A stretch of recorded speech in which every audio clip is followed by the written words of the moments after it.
Hello student, welcome back to my channel Samrat Academy. Student, मेरा नाम आकाश और मेरे प्यारे विद्यार्थियों, आज हम हिंदी के मोस्ट इंपोर्टेंट क्वेश्चन करने वाले हैं। ठीक है, जितने भी बच्चे 2023 बोर्ड एग्जाम की तैयारी कर रहे हैं उनके लिए वीडियो बहुत ही ज्यादा इंपॉर्टेंट है। ठीक है, मैं आप लोगों को पूरा अच्छे तरीके से समझाने वाला हूं। हर एक क्वेश्चन पे ध्यान दीजिएगा, सारे क्वेश्चंस मोस्ट इंपोर्टेंट हैं जो कि 2023 बोर्ड एग्जाम में देखने को मिलेगा। आप लोगों को मालूम है कि 20 MCQ क्वेश्चन आप लोगों का OMR सीट पे होने वाला है। ठीक है, वो मैं आप लोगों को बिल्कुल पक्का कराना रहा हूं। चलिए, सबसे पहले हम लोग पहले क्वेश्चन की तरफ बढ़ते हैं और पहले क्वेश्चन की तरफ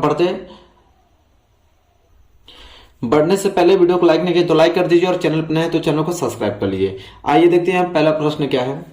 कह रहा है शुक्लोत्तर युग की समय सीमा है।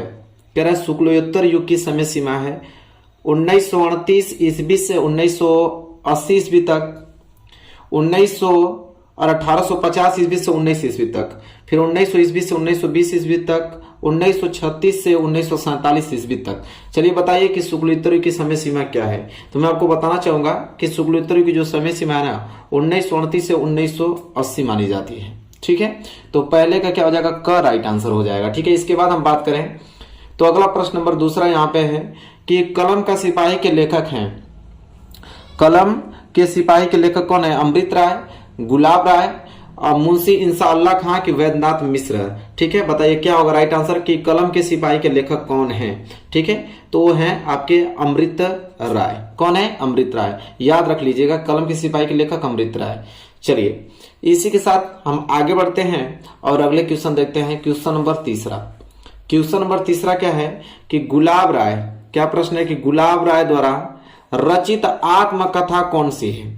कह रहा है कि गुलाब द्वारा रचित आत्मकथा कौन सी है? मेरा जीवन प्रवाह, मन की बातें, कि मेरी असफलताएं, कि नई पौधे। ठीक है, बताइए।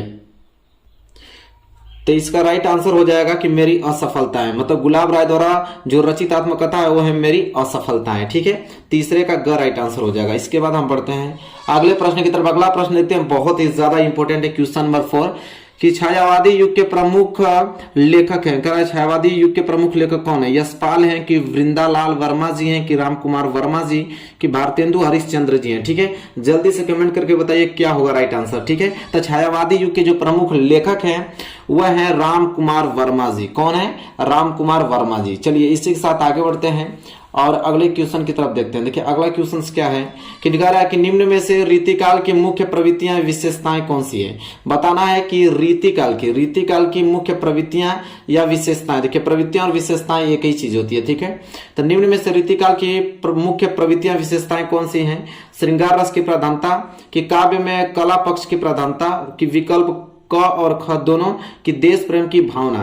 तो मेरे प्यारे विद्यार्थियों, जो रीतिकाल की प्रवृत्तियां है ना वो श्रृंगार रस की प्रधानता भी होती है और काव्य में कला पक्ष की प्रधानता भी होती है, इसलिए विकल्प क और ख दोनों हो जाएगा। ठीक है, राइट आंसर। ठीक है, ये ग हो जाएगा इसका। चलिए, क्वेश्चन नंबर 5 अभी क्लियर हो गया होगा। चलिए, क्वेश्चन नंबर 6 की तरफ बढ़ते हैं। चलिए, क्वेश्चन नंबर 6 देखते हैं। देखिए, क्वेश्चन नंबर 6 यह है कि राम राम कहीं राम कहीं, राम राम कहीं राम, तुन परिहरी रघुवर विरह, राउ गयऊ सुरधाय।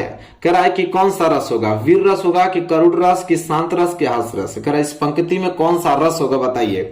ठीक है, कि राम राम कहीं राम कहीं, राम राम कहीं राम, अतुन परिहरी रघुवर विरहु, राउ गयऊ सुरधाय। ठीक है, तो इसका राइट आंसर हो जाएगा करुण रस, क्योंकि इसमें है आप लोगों को कौन सा रस? करुण रस है। ठीक है, चलिए, आई होप क्लियर हो गया होगा। इसी के साथ बढ़ेंगे प्रश्न नंबर 7वें की तरफ। देखिए, प्रश्न नंबर 7वां क्या है कि यही कहीं बिखर गई है भग्न विजय माला सी, पंक्ति में अलंकार पहचान कर लिखिए। कह रहा है कि यह पंक्ति दिया हुआ है कि यही कहीं बिखर गई है भग्न विजय माला सी, इस पंक्ति में कौन सा अलंकार है? भ्रांतिमान, कि उपमा अलंकार, की रूपक अलंकार, की उत्प्रेक्षा अलंकार। बताइए 7वें का क्या होगा राइट आंसर। ठीक है, तो 7वें का हो जाएगा आपका ख राइट आंसर, क्योंकि उपमा अलंकार है इसमें। ठीक है, चलिए आगे बढ़ते हैं।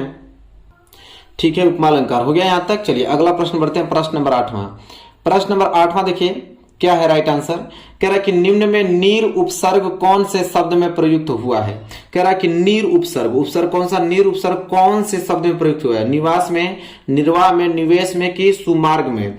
तो नीर उपसर्ग जो ना है वो निर्वाह में प्रयुक्त हुआ है, क्योंकि उपसर्ग आगे आकर उसको संपूर्ण अर्थ बनाता है। तो देखिए नीर उड़ंतुआ रखो, यहाँ पे जब भी उड़ंतुआ रहेगा तो यहाँ पे आधा रहे चाहे उड़ंतुआ रहती है, यहाँ पे हलंत लगा रहा होता है, ठीक है, इस तरह।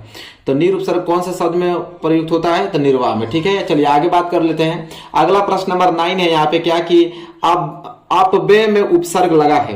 कह रहा है कि जो अपव्यय है तो अपव्यय में उपसर्ग कौन लगा है, उप लगा है कि अ की अप की आ लगा है, ठीक है। क्वेश्चन नंबर 9 का क्या होगा राइट आंसर बताइए। तो अपव्यय में उपसर्ग लगा है कौन, तो अप लगा है। अभी हम लोग देखें कि उपसर्ग आगे आता है, ठीक है, तो इसमें उपसर्ग क्या हो जाएगा, अप, क्या हो जाएगा, अप, ठीक है। चलिए आगे हम बात कर लेते हैं प्रश्न नंबर 10वें को लेकर। प्रश्न नंबर 10वां है कि गिरावट शब्द में प्रत्यय है। कह रहा है कि गिरावट शब्द में प्रत्यय बताना है। देखिए उपसर्ग आगे लगता है, प्रत्यय पीछे लगता है, तो गिरावट शब्द में प्रत्यय क्या होगा, वाह कि हट कि वट कि ता होगा। बताइए क्या होगा राइट आंसर। तो गिरावट, लास्ट में क्या आ रहा है, वट आ रहा है, इसलिए क्या हो जाएगा, ग राइट आंसर हो जाएगा, ठीक है। इसके बाद हम बात करेंगे प्रश्न नंबर 11 को लेकर। प्रश्न नंबर 11 यह है कि त्व प्रत्यय लगाकर शब्द बनेगा। कह रहा है कि जो त्व है तो त्व प्रत्यय लगाकर कौन सा शब्द बनेगा बताइए। प्रत्यय लास्ट में आता है, मृदुत्व की मृदुता की प्रभुता की त्वचा। तो भाई लास्ट में त्व किस में आ रहा है, इसमें तो आ रहा है मृदुत्व, ठीक है। तो यही हो जाएगा इसका क्या राइट आंसर हो जाएगा, ठीक है, 11 का। चलिए हम बात करते हैं अगले प्रश्न की तरफ, प्रश्न नंबर 12 की तरफ देख लेते हैं। 12वां प्रश्न यह है कि तिरंगा समस्त पद में समास है। कह रहा है कि जो तिरंगा यह शब्द है तो तिरंगा में कौन सा समास है, ठीक है, द्वंद्व समास, द्विगु समास की कर्मधारय समास की बहुव्रीहि समास। तो बहुत सिंपल है, आप लोगों को मालूम है कि तिरंगा है तो तिरंगा मतलब 3 रंगों का समूह तिरंगा, ठीक है, मतलब कौन सा समूह होगा, तो द्विगु समास होगा। कौन सा, द्विगु समास, सबको मालूम है, ठीक है। चलिए ये प्रश्न नंबर क्या था, 12 था। चलिए आगे बात कर लेते हैं 13वां प्रश्न का उत्तर आ रहा था, जल्दी कमेंट करके बताइए क्या होगा राइट आंसर। कह रहा है कि गंगा यमुना का समास विग्रह है। बताइए गंगा जो यमुना है इसका समास विग्रह क्या होगा, गंगा और यमुना कि गंगा यमुना कि गंगा प्लस यमुना होगा कि यमुना प्लस गंगा होगा। तो बहुत सिंपल है, सबको मालूम है कि गंगा यमुना का समास विग्रह होता है गंगा और यमुना, क्या होता है, गंगा और यमुना होता है। क्लियर हो गया ना। चलिए आगे बात कर लेते हैं प्रश्न नंबर 14 की तरफ। प्रश्न नंबर 14 है अच्छी शब्द, क्या पूछा हमसे कि अच्छी जो शब्द का तद्भव शब्द है। तो अच्छी शब्द का तद्भव शब्द क्या होगा, आंख की, कान की, भव की, दांत, ठीक है। तो अच्छी शब्द का जो तद्भव यहाँ पे होगा वो होगा आपका आंख, ठीक है। अच्छी का क्या होता है, आंख होता है, आपको भी मालूम होना चाहिए। चलिए आगे प्रश्न बात करते हैं, प्रश्न नंबर 15।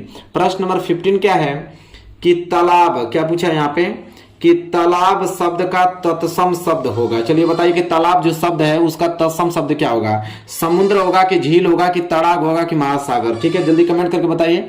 तालाब शब्द का तत्सम शब्द होगा, ठीक है, तो कमेंट आप लोग कीजिए। तालाब का हो जाएगा तड़ाग, क्या हो जाएगा, तड़ाग हो जाएगा। 15 का ग जो है राइट आंसर हो जाएगा, ठीक है। तालाब शब्द का तत्सम शब्द क्या होगा, तड़ाग होगा। अगला प्रश्न देखिए, अगला प्रश्न यह है इत्यादि शब्द का संधि विच्छेद। इत्यादि, तो इत्यादि शब्द का संधि विच्छेद के इत प्लस आदि की, इत धन आदि की, इति आदि की, इत प्लस आदि। बताइए तो इत्यादि का संधि विच्छेद सिंपल होता है, इति धन आदि होता है, ठीक है। चलिए आगे बात कर लेते हैं प्रश्न नंबर 17 की तरफ। देखिए प्रश्न नंबर 17 क्या है, प्रश्न नंबर 17 यह है कि यदि अपि में संधि है। कह रहा है कि यदि प्लस अपि में संधि है, यदि प्लस अपि में संधि कौन सा है, तो सबको मालूम है कि यद्यपि, यद्यपि यह संधि है, ठीक है। प्रश्न नंबर 18 की बात कर लेते हैं। कह रहा है कि मधु शब्द का तृतीय विभक्ति एक वचन है। तो मधु जो शब्द है उसका तृतीय विभक्ति और एक वचन क्या होता है, मधुना, मधुने, मधुना की मधुनी, ठीक है। तो मधु शब्द का तृतीय विभक्ति एक वचन है होता है मधुना, क्या होता है, मधुना होता है। चलिए प्रश्न नंबर 18 क्लियर हो गया। प्रश्न नंबर 19 की तरफ बढ़ते हैं। चलिए देखिए प्रश्न नंबर 19 क्या है, हसानी रूप है हस धातु का। कह रहा है कि जो हसानी रूप है वह हस धातु का कौन सा है, विधि लट लकार उत्तम पुरुष एक वचन कि लोट लकार प्रथम पुरुष एक वचन कि वृद्धि लेट लकार प्रथम पुरुष बहुवचन कि लिट लकार मध्यम पुरुष द्विवचन। तो हसानी रूप जो हस धातु का होता है वो होता है आपका विधि लिट लकार उत्तम पुरुष और एक वचन होता है, ठीक है। चलिए लास्ट क्वेश्चन देख लेते हैं, प्रश्न नंबर 20वां कि प्रगतिवादी युग की काल अवधि कितनी होती है, 1936 से लेकर 1943, 1850 से लेकर 1900, 1943 1953 1953 से 1960। ठीक है। तो प्रगतिवादी युग की जो काल अवधि होती है 1936 से 1943 होती है। और इसका जो राइट आंसर हो जाएगा क जो हो जाएगा राइट आंसर, ठीक है। तो आई होप आपको क्लियर हो गया होगा। जितना प्रश्न हमने बताया आप कमेंट करके बताइए कि 20 में से कितना स्कोर आपने सही किया है, ठीक है। और वीडियो को लाइक नहीं किया तो लाइक कर दीजिए, और चैनल पर नहीं तो चैनल को सब्सक्राइब करके बेल आइकन को प्रेस कर लीजिए। डेली वीडियोज आती है हर एक सब्जेक्ट की।